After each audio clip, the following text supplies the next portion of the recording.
Shalom Aleichem. Look at the Sicha's volume, Chaf Ches 28, Sicha for Shelach, Sicha number 1. Another Rashi Sicha, we see the precision, the way that Rabbi interprets and the way Rashi is written, everything perfect to the word. And after explaining beautifully one Rashi, the Rebbe then goes on to explain another Rashi in line of the first explanation. So this is like a domino Sicha, where one Rashi, which seems curious, makes perfect sense, like a zinger. And then immediately after that, aha, now that we got that, let me show you the next one, which also seems strange with a lot of question marks. And now that one too falls into place. So let's take a look. So this is the spies coming back, and they're saying, chapter 13, verse 33, the Sham Ra'inu es HaNephilim. Over there we saw the Nephilim, the giants, the sons of giants from the Nephilim. That's the verse. Sham Ra'inu es HaNephilim. We saw the Nephilim, whatever that word means. Bnei Anok, the sons of giants, min HaNephilim, from the Nephilim. So Rashi comments. And you might say the verse is a little curious. The Nephilim, the sons of giants from the Nephilim. So, says the Rashi on the word Nephilim, that's the Dibra Maskil, that's the header. Giants. Nephilim means giants. But who are they? They're the sons of giants of Nephilim. The descendants of Shamchai, Azael, who fell from heaven in the days of Enish. That in the days of Enish, the time of the flood, before the flood, that there's a concept that angels fell down and they wanted to become human, and they fell. They became tremendous sinners, etc. And these are the giants. That's Rashi's comment on this verse. So what does Nephilim mean? Giants who descend, who are descendants of like angels, fallen angels. And the word Nephilim will come from the word Nafal. They fell from heaven. Fair enough. But the Rebbe has a very powerful question. Nephilim appears in Bereshis, and there's a Rashi there, because Nephilim is a strange word. What does it mean? And Rashi there gives a different interpretation, much more basic, not as exciting. He doesn't speak about anybody falling down from heaven. Even though it's a Midrashic interpretation there, but Rashi says, what does Nephilim mean? Giants. That's how he translates it. Why are they called Nephilim? Because they fell morally, spiritually, and they fell to the world. They caused the world to fall with them. It's a whole different interpretation. So why would Rashi change suddenly to it means the people who fell from heaven? Remember, Rashi tries to stick to the most literal interpretation as much as possible. And if the first time he translated it as physical human giants, why does he have to now deviate and call it angels who fell from heaven? Which one is the pshat? Why would he change? And what compels him? It's a totally different meaning. Over there, Nephilim means fell from heaven. Over here, it means they fell morally and they made the world fall with them. Over there, it's a reference to angels. Over here, it's a reference to giants, to humans. It's a whole different conversation. So Rashi just, by the way, changes his commentary. He innovates a whole new interpretation that Nephilim is angels. Something fantastic, something more midrashic. There's got to be a reason compelling it. It's a question. It's a good question. It's a strong question on Rashi, why Rashi would change his approach to something from the way he himself interpreted earlier on. The Mizrahi is one of the famous, important commentaries on Rashi. He says, I'll tell you why. There's something bothering Rashi. What's bothering Rashi is the double expression. It says HaNephilim, Bnei Anok, min HaNephilim. Nephilim, the sons of giants from the Nephilim. So what's a double? Aha! And therefore, because of the double expression, Rashi needs to address it. Therefore, Rashi says, if I'll Bereshis, he calls them giants. Here he says their Nephilim means giants, but they're descendants of Nephilim, of angels. Because there's a double expression, it has to have some meaning. Says the Rebbe, the Rebbe doesn't accept the Mizrahi's interpretation, at least not as the most literal Rashi pshat level. First of all, the question still stands: why introduce a novel meaning to Nephilim? Yes, there's a double expression. So clearly, the verse is referring to people who were giants, who descended from other giants. Why do I have to suddenly decide that those giants were angels who fell from heaven? Those giants were already discussed in Bereshis, and Rashi says, what does Nephilim mean? Anakim giants. Stick with that interpretation. Now, when you come 4 books later in Shelach, and we talk about Nephilim, and the Torah describes them as Nephilim, giants, the sons of Nephilim, that means they're giants, and you know who they are? The descendants of those giants. So they're like really scary, because those were very big giants. Why do we have to change that since it's a double expression, that the second expression means that the descendants of angels? What's the need? The Rebbe doesn't accept this interpretation. Plus, the Rebbe says the whole premise of the Mizrahi, that a double expression means a different meaning, the Rebbe doesn't accept it. That's what the Mizrahi seems to say. It says Nephilim, B'nai Nephilim. Aha! So the first one is giants, and the second one means something else, angels. Double expression is not so uncommon in Torah. And in many cases, we have a double expression, and it's there for emphasis. In the footnote, the Rabbi gives an example that in Bereshis and Parshas Lech Lecha over there talks about they were digging wells. And it says, Be'arois, wells and wells. So Rashi says, that means there was a lot of them. That's why it says double. You have a verse in Deuteronomy, Zachar Tiskor, remember shall you remember. It's not uncommon. It's not very common, but it's not uncommon for the word to appear twice for emphasis. And that could be the case here as well. Another example is Parshas Korach, when the people complained, Kol hakarev, whoever comes too close to Hashem dies. Hakarev, close. So, and there's likely many more examples. The Rebbe says there are numerous places in the Torah where you have that. So what's wrong where it says Nephilim?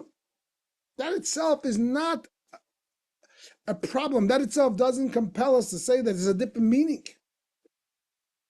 because it could mean emphasis. Real giants. Giants, sons of giants. That's good. That's emphasis. That's scary. We have this in a Rashi too. Tzaddik ben Tzaddik, when we talk about the power of Yitzchak's prayer versus Rivka's. That he's a tzaddik, the son of a tzaddik. So the giant, son of a giant. And yes, that's pretty scary. It's double scary. So why would the Rashi deviate and say, no, over here it doesn't mean giants, it means angels? Mizrahi Anshe doesn't satisfy us. And also the Rebbe maintains that Rashi hints to his problem that he's trying to resolve with his entry, with his comment, in his Dibra Maschel, in the words that he cites from the verse. If you like the Mizrahi, what Rashi's problem, what was bothering Rashi is the double expression, the header should have been Hanephilim min Hanephilim, the double expression. He should have quoted the entire section or what have you, and then explained the duplication. He doesn't. The header of the Rashi is just Hanephilim. So therefore, for all these reasons, the Rebbe does not accept the Mizrahi's question, and we're back to the original question.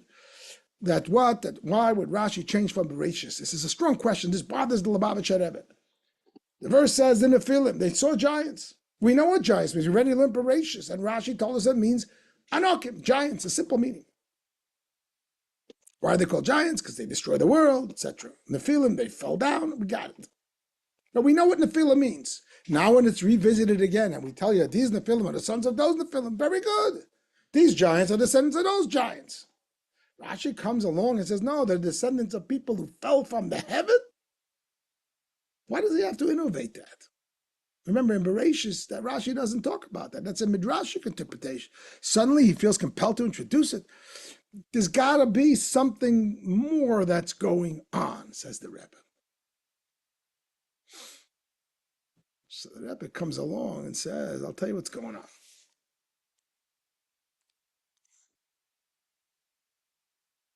Says the Rebbe, this is our question, right? Says the Rebbe, which is often what happens in the Rashi Sichas. The Rebbe says, step back and don't lose the forest for the trees. Let's read context. Let's read a whole section, and we'll see what's really bothering Rashi. Contrary to the Mizrahi, who's bothered by repetition, Rashi is not bothered by repetition because, as we said earlier, the Rebbe says on a pshat level, repetition could just mean emphasis, and there will be no need for a Rashi at all. But if you step back and you look at the prior verses and this verse, and suddenly it becomes very, very curious. I must tell you that I never learned the Sicha before this year, but every year when I read the Torah and I'm a Balkaida, I read it in Shul, it often bothered me, and that is that the spies come back. We're looking now at the flow of the 4 verses. The spies come back, and they have a bad report. First, they show the fruits. Wow, beautiful. It's a beautiful, big city. But then they start heaping on the negativity. And they say the people are tough and the cities are fortified, the descendants of giants. They lay it on over there. We saw Amalek. They give a whole bad report. Then Chelek, one of the spies, gets everyone's attention. Verse 30. And as Rashi explains, how does he get their attention? Because he says, you know what else Moshe Rabbeinu did to us? So the people listened. They figured he's going to continue to criticize. He said, you know what else he did? He took us out of Mitzrayim, he split the sea, made the miracles, he brought down the manna, he brought down the quail. And whatever he does, we can trust him. If he tells us to go to the heaven with ladders, we can do it. So Chelek ruined their rebellion. He came with a very strong language in verse 30. And then suddenly, in verse 31, 33, the spies continue again laying it down heavy. And they say, no, we can't do it. The people in the land of Canaan are stronger than him. It's a reference to Hashem even, the one above. And they repeat that we saw the Nephilim, the sons of giants from the Nephilim. Why are they repeating it? They already said it in verse 28 that we saw the Nephilim. And now they're repeating it. This time they're saying it twice. If they want to give Lashon Hara on Eretz Yisrael, fine, but say everything once. They had to repeat it twice, and the Torah actually quotes it twice. This is what's bothering Rashi, that they came and they said that we saw the sons of the giants. And then in their second bout of Lashon Hara, when they were trying to combat Chelek's leadership, Chelek's counter-rebellion, they gave other criticisms, but this time they repeated the criticism about the giants. That's very strange. So this is what's bothering Rashi. Why the repetition of verse 28 and 33? They're both saying the same thing. What about Eretz Yisrael? Are you kidding me? There's giants. You already told us that. It's not impressive. Come up with something else. So the Rebbe says, read the whole section. Why in 33 are they repeating what they said in 28? Because of what happened in the interim. And Chelek said, are you kidding? We can go to the heavens. We're not afraid of anything. You know what else Moshe Rabbeinu did? He brought down the quail, he brought down the manna, he split the sea, took us out of Mitzrayim. If he wants, he could tell us to go to the heaven with ladders and we can do it. So Chelek brought out a spirit, a can-do spirit that we can do anything. We have Moshe Rabbeinu, we can go to the heavens. Nothing can stop us. So now the spies had to double down. They couldn't say, no, we can't do it. There's 45 cities. They couldn't repeat their initial criticism that, it's tough people. Tough people for Moshe Rabbeinu? He can take us to the heavens. He can do anything. He's proven it. So now they had to come and double down with a whole new level. Since Chelek silenced them by saying that Moshe can take us to the heaven, the language is, Oloi Nale, we can surely go up. We can go up anywhere. Not only to we go to the heavens if we need to. So now Chelek broadened the scope. Moshe Rabbeinu, there's no limit. It's limitless. So the spies said, no, Tayr Yidden, you can't do it. They're stronger than him. This was a reference to Hashem. They said it in a hint. Why are they suddenly doing that? Because it's a reference, as Rashi says, Klape Maila, to above. Because they're responding to Chelek. Chelek said, we can go to the heaven. And they said, no, these giants are even stronger than heaven. And now when they repeat Nephilim, they say it twice. And they're not just referring to giants. They're referring to Nephilim that fell from the heavens. That's the best way to create fear-mongering on a whole different level. It went heavenly. This was the nuclear option. It's not enough to tell the Jews that there's big people and there's strong fortified cities. That didn't work because Kalev says, what do you mean? We can go to the heavens. Really? These giants, they're bigger than heaven. They're stronger than him. You know why? Because they are Nephilim, the sons of Nephilim. So Rashi is compelled to say that the second time when it says the sons of Nephilim, it means people who fell from the heaven. There is such a medrash which says it on Bereshis. So Rashi feels compelled to put it now in Pshat. If they fell from the heaven, they're very strong. They're heavenly beings. So don't tell me you can fly to the heaven and Moshe Rabbeinu can do anything. These are heavenly beings. Don't tell me that Hashem above can help you. They're stronger than him. They're heavenly. They're otherworldly. And therefore Rashi feels a need to say that. What does it mean to feel it?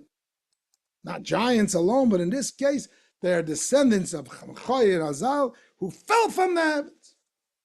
Now we're talking, that's fear-mongering par excellence.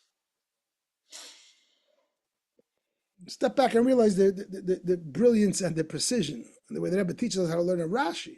Here it looks like Rashi's just saying, yeah, they're talking about people fell from the heavens. But in Bereshis, he doesn't say that because he didn't have a need for that. In Bereshis, he can get away with keeping it more like Pshat. What is Nephilim? There's a reference that Nephilim means giants. Very good. They were big people, tall people. But now when we have the reference and it's repeated twice in verse 28 and 33, and we figure out what's the repetition, because in the interim, they had to up the ante because Kalev told them, we're not afraid, we can go to the heavens. And they had the chutzpah to respond, they're stronger than heaven. So now you have to talk about their greatness when it repeats and it says that they're the sons of Nephilim. It makes sense to employ the Midrashic interpretation that they fell from the heavens and therefore heavens is not going to scare them off. They can be stronger than anybody.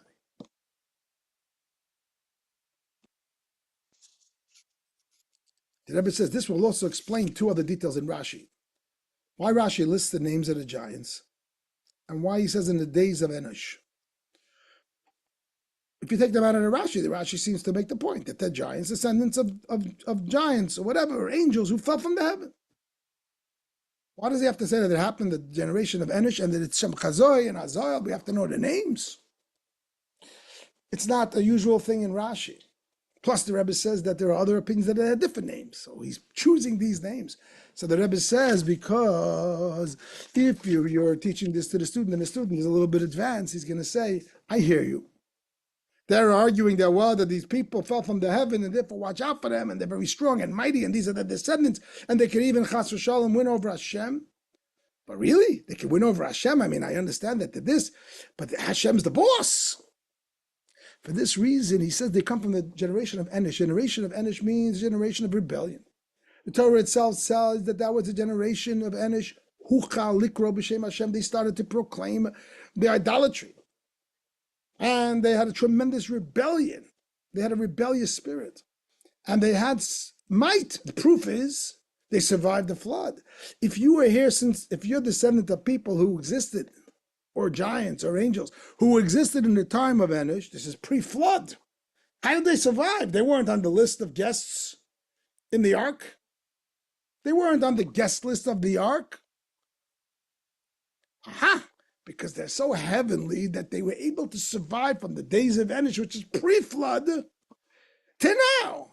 So they're bigger than the heavens. They can handle the heavens, however, and therefore they're really making a point that this is a dangerous country to go to, and these people are insurmountable. And their names further bring it home. Sham Chazai means, the word Chazai means to see in Aramaic. Sham means that they create havoc or destruction. So in the word Shemama, destruction, which is also alluded to in Rashi in Bereshis when it discusses them, and these angels slash giants are referred to as Anshe Hashem. It doesn't mean people of the good name. Over there, the word Anshe Hashem means people of destruction, like Shemama. The word Shem can mean Shemama, destruction. Shem Chazai means that they create the visions of destruction. Azazel reminds the student of Azazel, the scapegoat that's thrown over the mountain. And why so? Because it's a very hard. Azal means hard and tough and chutzpahdik, which the earth was, etc. And therefore, these are all references to strength and rebellious spirit. And therefore, they employ these things. And that's why it makes sense that Rashi said everything he said, every single word in Rashi, which initially looked like it's superfluous, really, is needed because it's here to explain their counter argument to Kalev. Because suddenly we made this heavenly. We're fighting about the heavens. Who's stronger? Hashem or Chas v'Shalom death? Says the Rabbi, if this is the case, we'll explain another Rashi. It's one of the specialness about this Sicha, that he takes one Rashi and illuminates it, and then he takes another one. It's on the same verse. The same verse that, what do they say? This is verse 33. We saw the Nephilim, the sons of giants were the Nephilim. And then the verse says, we seemed to ourselves like grasshoppers, and so did we seem to them. So Rashi says, and so did we seem to them. We heard them saying that there's human-like ants spotted in the vineyards. We heard them say that they're like ants.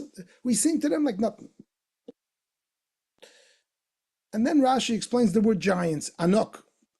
The word anok can mean piercing.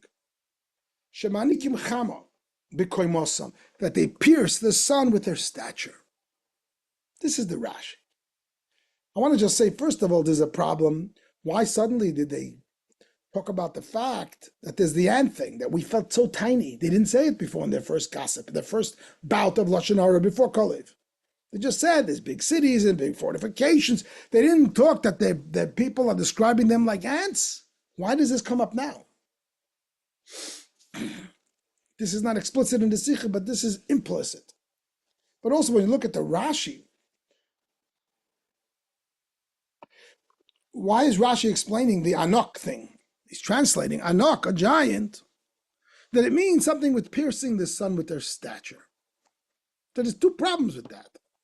First of all, it should have been the first time Anok is mentioned in verse 28. Rashi only gives a comment when he feels that your student is stuck. They can't understand the verse without this comment. If the word Anok is a hard word to understand, and he translates, what is Anok? They're so tall that they pierce the sun. He should have said it the first time it appears, in verse 28. In verse 28, he doesn't explain Anokim, so obviously he's not worried about it. Suddenly, in verse 33, he decides that it's a problem, and he explains it has to do with piercing the sun. Also, in addition, why is this interpretation after the grasshopper part? If you look at the verse, this is what the Rashi is based on, the current Rashi that we're doing now. We seem to ourselves like grasshoppers, and so do we seem to them. But the Anok is over here. We saw Nephilim, sons of giants. Bnei Anok. So if Rashi is giving two entries on verse 33, the first one should have been Bnei Anok, explaining what the word Anok means. And the second one should have been about the grasshoppers. He reverses it. Only the Lubavitcher Rebbe is bothered with these questions. Says the Rebbe, because of the aforementioned, since we discovered that when Kalev brought the conversation heavenward, he said, we can climb to the heavens. Moshe can do anything. What are you, ridiculous? We're in the hands of Moshe. We're in the hands of Hashem, therefore. We have the power of heaven on our side.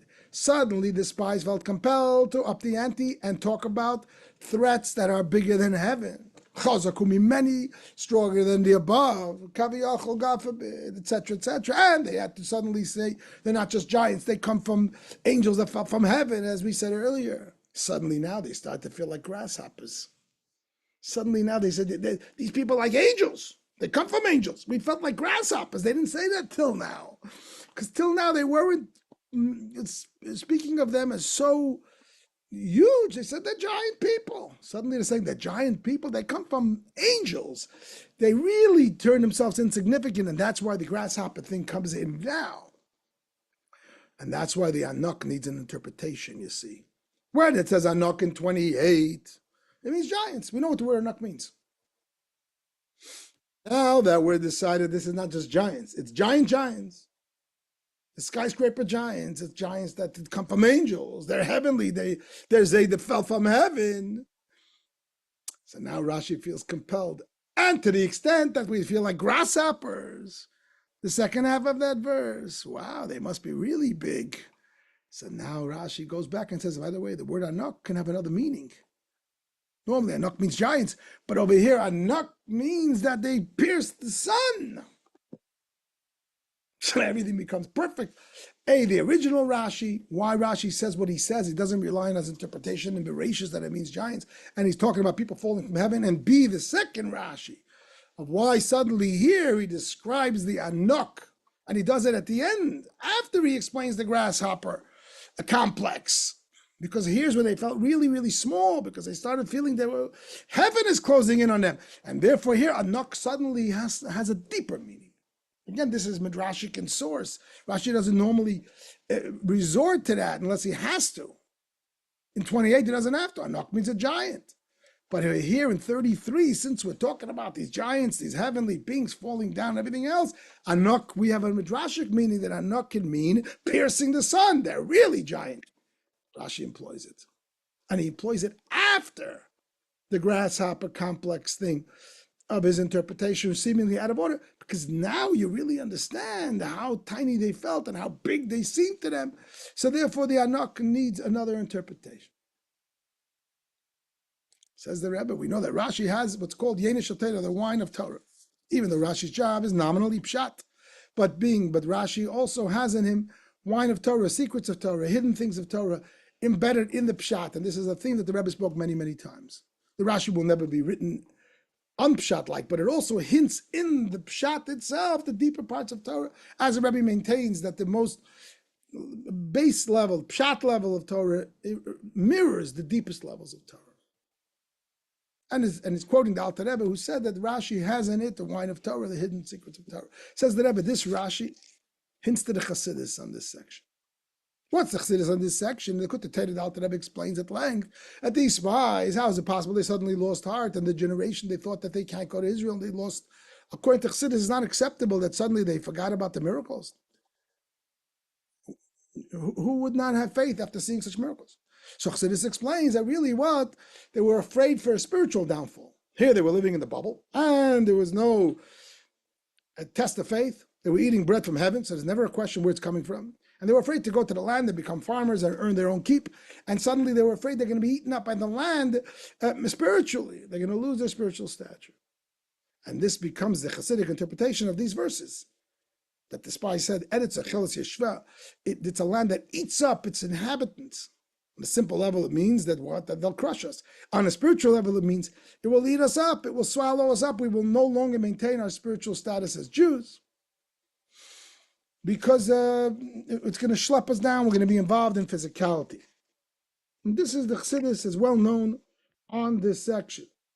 Says the Rebbe, now it makes sense that this is hinted as the wine of Torah. That he says that when they spoke about these Nephilim, you're talking about people who fell from heaven, from the generation of Enosh.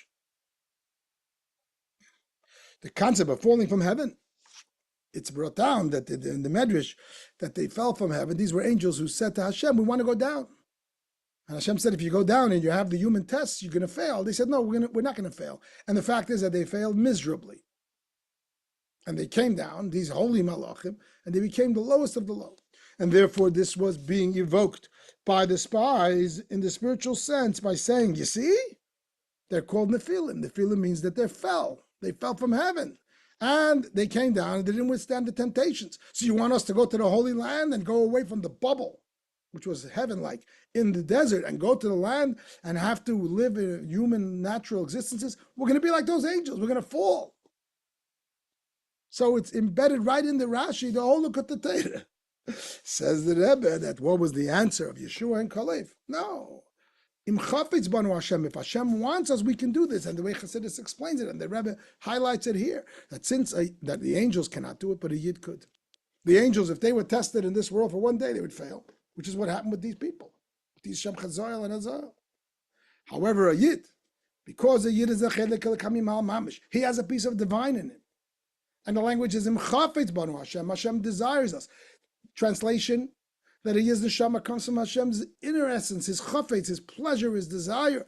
We are a shtikal alakus, and therefore we're much higher than the angels, and therefore we're not so impressed with physicality. We can withstand it. Not only withstand it, the language that Yeshua and Kalev said, lachmeinuim, it's our bread. Whenever you say bread, that means we know how to elevate it. Not only it's not going to crush us, we're going to clean it out. We're going to be mevated it. We're going to be misakin it. We're going to have it. We're going to eat it. We're going to digest it. We're going to elevate it. That's what bread is, and therefore we'll make the world a home to Hashem.